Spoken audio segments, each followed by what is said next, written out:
இயேசு கிறிஸ்துவின் இன்ப இனிய நாமத்தில் வாழ்த்துகிறோம். இன்றைய வேத வசனம், கிரயத்துக்கு கொல்லப்பட்டீர்களே, ஆகையால் தேவனுக்கு உடையவைகளாகிய உங்கள் சரீரத்தினாலும் உங்கள் ஆவியினாலும் தேவனை மகிமைப்படுத்துங்கள். 1 கொரிந்தியர் 6:20.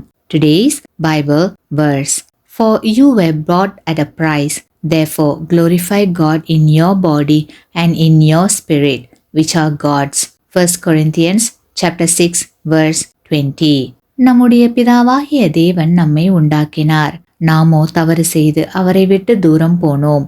ஆனால் நம்முடைய தேவன் நம்மை விட்டு விடாமல் தன்னுடைய ஒரே குமாரனாகிய இயேசு கிறிஸ்துவை அனுப்பி அவருடைய உயிரை கொடுத்து நம்மை மீட்டு கொண்டார். நாம் எப்போதும் அவருக்கே சொந்தம் என்பதை மறந்துவிடக் கூடாது. ஆகையால் கிறிஸ்துவுக்குள் பிரியமானவர்களே, இவ்வுலகில் வாழும் மனிதர்களுக்கு அடிமைகளாயிருப்பதை விட்டுவிட்டு நம்முடைய சரீரத்தினாலும் ஆவியினாலும் நம்முடைய பிதாவாகிய தேவனை மகிமைப்படுத்துவோம்.